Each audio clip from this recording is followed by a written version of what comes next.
India is becoming one of the most powerful economies on the earth fast. In just a few decades, it's gone from a slow-growing, closed economy to the 5th largest in the world, rivaling the United Kingdom. Today, it's expanding at around 5% a year, roughly twice the pace of the most developed countries. The scale is massive. India surpassed China to have the largest population in the world. Plus, unlike much of the world, the workforce is young, motivated, and growing. And it's building infrastructure at a staggering pace. Highways, airports, metros, entire cities expanding almost overnight. Its digital economy is exploding. How did this happen? What does it actually look like on the ground? And what does India's rise mean for the rest of the world? To answer that, I did what we always do on Business Explains the World. I got out there. Off to another one. I flew halfway across the world to India. I walked through ancient ruins from millennia past. Nerd inside of me is totally giddy right now. And stepped inside today's fastest growing steel industry. It's on fire! I saw firsthand how a country can skip entire stages of development and still rise into a global powerhouse. If India can pull this off, it doesn't just change its future, it helps redefine where growth comes from, how economies develop, and how the global system, one the US has helped shape for decades, evolves from here.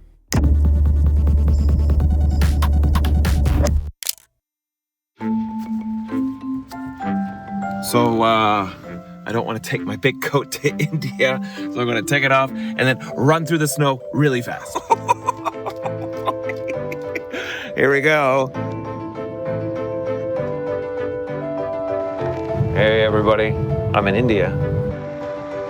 To understand India's economy today, we have to start at the beginning.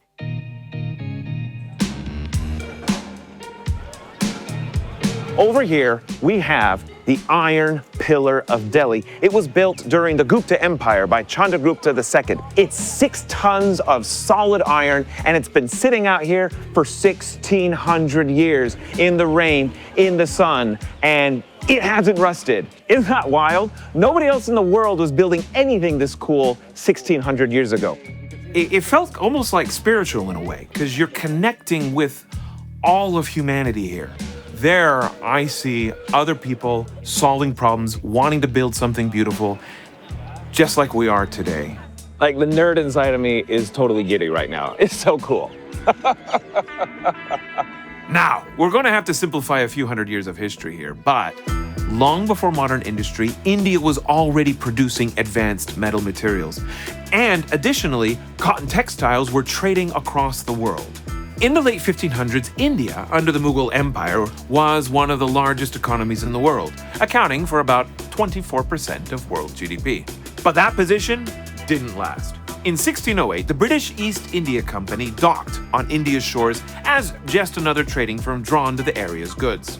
But after winning the Battle of Plassey in 1757, the company began transforming from traders into rulers, and soon after gained total control of the region. Let the British be in charge of law and order, because all that they can do is beat up people. I think they did wonderful in law and order and policing job. But as development of the economy, as giving that kind of an engine, giving that kind of assurances to investments and finance, they did nothing. A lot of India's wealth was extracted and sent back to England. Under British rule, India's manufacturing industry collapsed and all economic growth plummeted. Living standards in India fell sharply over the next 300 years, dropping so much that they didn't return to the 1600 levels until the 1960s. But by 1947, the British Raj, or the British rule, came to an end, and India needed to play catch-up. At the time, agriculture made up more than 50% of its economy. But with their newfound independence, they wanted to change that. They had their eyes set upon growth. First, they made a heavy push towards industry. In 1954, they established Hindustan Steel Limited. They set 5-year plans, high protectionist tariffs, and business limiting regulations. All that government involvement created a massive web of bureaucracy, so much so that people sarcastically called it the license permit Raj. But jump to the 80s and 90s, and all that is about to change. You're seeing growth, you're seeing some success. Yes. But it's modest. It used to be modest till 1993-94. Because you see, even by the 1980s, India still hadn't built the kind of industrial base that powered growth in places like China. But a decade later, something unexpected happened. The economy began to accelerate, growth picked up, income started rising, and India suddenly emerged as one of the fastest growing major economies in the world. And they did it by breaking the rules of modernization. The next morning, something in my conversation was lingering with me, so I stopped by a local cafe to think through it. Here's the rule book. You can think of an economy as 3 stages. 1, 2, 3. The farming stage, the industry stage, and then the service stage. Boom, boom, boom. First, you farm. In 1850, half of the United States was working in the farm industry. But as the economy grew, less and less of the economy is there. Whereas today, it's less than 2%. The second stage is industry. As a country develops, more and more of its workers move into industry. But eventually, this starts to slow down. We get more and more productive, more robots, and you need less and less workers moving here. This is a standard practice. The United States has already gone through this over the past 80 years. The last stage, a fully mature, developed economy, moves into the services. These are things like retail, healthcare, finance, engineering, accounting, restaurants like this. India skipped the industry stage, went straight from farming to services. So what does a modern service industry actually look like in person? To do that, we needed to head to the cutting edge. We went into a brand new development 30 miles south of Delhi. Welcome to Millennium City. We're here in Gurgaon, just south of Delhi. Built up over the past 30 years, we have steel and glass structures as far as the eye can see. Multinational corporations put their headquarters here. But back in the 1990s, this whole area didn't look like this at all. This place is a symbol of the economic growth experienced in India in the past few decades. This city is a success. How did we see success here in the service industry, but not see that same type of success in manufacturing since the economy opened up in the 90s? Now, there are many reasons why India skipped industry and went straight from farming to services, but we're going to focus on 2 of the biggest ones. When India gained independence from the British, it inherited an education system that wasn't designed for the masses. The colonial government didn't invest in universal schooling, especially in the rural communities where most Indians lived. What investment did exist went into elite institutions that produced world-class talent at the top, but left basic education underfunded at the bottom. At the same time, deep-rooted social barriers like the caste system and gender discrimination shaped who could access schooling in the first place, which further limited how quickly education could expand. So as the country looked towards industry to continue its development, it didn't have the necessary, broadly educated workforce to draw from. Infrastructure followed a similar pattern. Under colonial rule, the railways within India were designed by the British for the British to send raw materials directly to ports. They weren't built to connect local industry, link villages, or unify a national economy. People and businesses were largely isolated. India built a substantial railway system, yes, but it was a fragmented network built for an outside empire, not them. A developed nation needs a robust transportation network to move goods efficiently across an entire subcontinent, something India simply did not have yet. Industry failed to develop as quickly as India needed it to, and by the 90s, the lack of that economic driver was catching up to them. India was in an economic crisis. The country was nearly broke with foreign currency. That means they could only afford to pay for 3 weeks' worth of imports, such as oil. Then enters Manmohan Singh, an economist who steps in to pull India back from the edge. His plan? Open the country up. Trade barriers come down, tariffs fall, the restrictive licensage is greatly diminished. Finally, India steps onto the global stage. Knowing they didn't yet have the workforce or infrastructure to support large-scale manufacturing, the country changed course. Remember that world-class talent I mentioned earlier? Even though basic education lagged behind, India's elite universities produced a pool of English-speaking talent to dominate services. Because, for the first time, you didn't need massive factories, highways, and ports to participate in the global economy. You needed people. And India had that. Today, over half of India's economy is in services. That's double China. India became one of the fastest growing economies in the world, powered through its services like retail, healthcare, IT, finance, and engineering. But eventually, the cracks in this model started to show. GDP was growing rapidly, but employment wasn't. Something needed to change. When Prime Minister Narendra Modi took office in 2014, he knew India needed to properly expand its industry. It was time to get to work. The government went on a full-blown spending spree, building bridges and highways, ports, airports, and metros, with slogans plastered across its cities, advertising the new united era for India, transforming rural communities into bustling suburbs, and finally connecting a subcontinent together. So how do we build such a massive infrastructure project? For that, we need to go to the state of Chhattisgarh. We've been wondering, should we sell merch? Questions like these used to be the end of the inquiry, but now we can turn to Higgsfield. Instead of taking a bunch of time away from making videos to design actually cool merchandise, set up a storefront, figure out how to connect it to YouTube, find a supplier, handle orders, we can tell Claude, let's design merch for Business Explains the World and create a Shopify store using Higgsfield. And it takes it from there. Higgsfield spun up designs for clothing and hats and accessories, and as it came back with drafts, we could ask Claude for tweaks and Higgsfield delivered them. And it did all of this in the background while we got to keep working on videos. Higgsfield is also the only way to get agentic access to Cdance 2.0, the world's most advanced video model. We've played around with that a bit too, and the graphics are truly incredible. Use our link in this video's description to try Higgsfield today. And please let us know in the comments if you would like to buy any of our merch. Thanks, Higgsfield. Now back to the video. I landed in Raipur, a bustling city of 2 million people. And from there, I took a 4-hour drive up to Bilaspur to spend the night. We're going to see exactly what it looks like in rural India, trying to connect all of these industries together. Here we got a bit of a change of scenery. A lot of small rural communities and cows. Lots of cows everywhere. I mean, you hear about it, but actually being here and seeing the cows in the middle of the highway, it's a sight to behold. They just own the place. Along the way, we found this bridge that is a perfect example of this modern push into infrastructure. We're here on Nandakat Bridge. It was built in 2015. If you look down there, you can see the old one. Of course, it's working fine. People are crossing it. But this big one is 3 lanes on either side, strong enough and quick enough to move huge trucks to carry the goods to where people need them.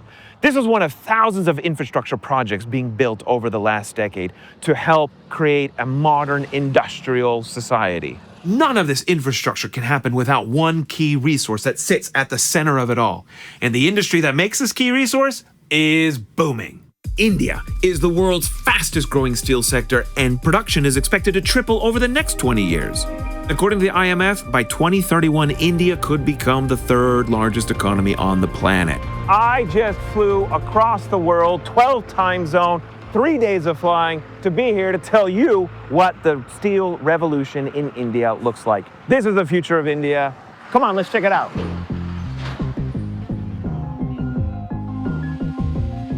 This is an integrated steel plant. We produce steel right from basic raw materials like iron ore and all. When did this plant get built? It was way back in 2011. Way back in 2011? That's not that way back. So it's only 15 years old. Yeah. I see. So this is part of the growing steel productive capacity. To see what that actually looks like, Atul took me inside Sky Alloys and Power to have a closer look. The Sky Alloys is also in the area of coal mines, and iron is also in the close vicinity, not very far from this place. Okay. So we get raw materials very easily, and transportation cost is also very low. Sure. Well, you have to haul all this coal, and then all the iron, and then the finished product. Yes. Since 2010, India's steel production has more than doubled from about 70 million tons to over 150 million tons. And much of that growth traces back to the 90s when the steel sector moved beyond state control and opened the door to private producers like Sky Alloys. That shift unlocked a wave of private investment and rapid expansion. Do you think the growth in steel is going to continue from construction Or do you think the growth in steel will also lend towards more manufactured products? Yeah, it's serving to different manufacturing sectors like automobile, construction of ports. Infrastructure. And to improve, India needs infrastructure to be developed much more. As compared to China, we are still very behind. So Yeah. we have a great opportunities in every sector.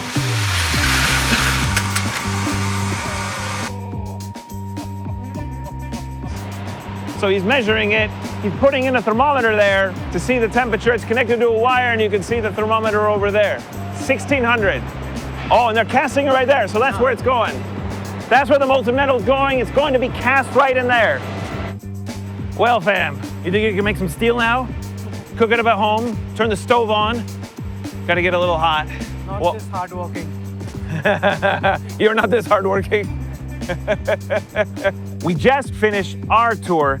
We learned a lot. I couldn't believe how hot it was inside of that plant.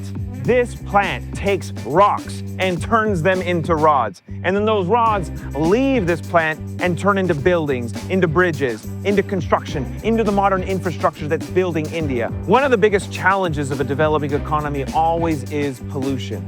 They don't have the resources yet to have very expensive regulations and certain production processes that we see in other developed countries. Even on my drive over here, I checked the air quality index in Raipur. It was over 120. Back home in Washington, it was just 9. Part of the process of leaving poverty behind is an increase in industrialization, in pollution, in cheap forms of energy for a period of time. But along the way, as a country develops, they have more resources, which means they can devote it to these more expensive processes. But up here we see, per government regulations, they have measures of pollution. As we left the steel mill, the scale of it all started to sink in. The steel industry isn't just building infrastructure, it's shaping everyday life throughout India. Rebar ads line the streets everywhere you turn. And it's not just marketing, entire neighborhoods are propped up by the steel industry. We're here at Mayapuri neighborhood. It specializes in scrap metal. You can see small shop after small shop dismantling and sorting the metal. So as India turns more and more raw iron into steel, they will have a higher stock of aging steel that needs recycling. Places like this are necessary to build a large, robust steel ecosystem. So, could India become the world's largest steel producer? Well, not quite yet. It is the understatement of the century to say that China dominates global steel production. They are simply light years ahead of everybody else. But for the first time in 45 years, China's steel production has dipped. They hit their peak in 2020, and India is coming in hot at number 2. They surpassed Japan in 2018. This is a big deal. Perhaps India are looking to take over global manufacturing production in the next generation. Will it happen in India? I'm still not sure. Steel production is growing, but part of the reason for that is because of the relatively high protectionist tariffs. So if the price of steel is held higher to artificially keep production high, that means the cost of steel is higher for manufacturers and producers and construction that uses steel as an input. This is just one of many challenges for India to switch to manufacturing. After Mayapuri, we got into a car and drove another 40 minutes across Delhi to get to the heart of it all, the capital center of India. We're right here in the center of humanity's largest democracy, where people of different backgrounds, cultures, languages, religions all bring their voices together to try to build a better economic future. Development is messy and chaotic. Pollution is skyrocketing. Tremendous inequality exists. If there's one thing I've learned in my time here, is that India is alive. New bridges and infrastructure pop up everywhere. Here in Delhi, we're seeing them continue to expand the metro, moving 30+ million people to where they need to go. This is the same process we see through all history, but India's path to development is unique, fostering democracy at earlier stages than anybody else, skipping manufacturing and going into services. This is a story about steel manufacturing, but it is also a story about India's unique path to development on its way to become one of the globe's next great superpowers. The economy explains the world. Business explains the world. This is good. I'm full though. And I'm hot. I think we're good to go. See you all later.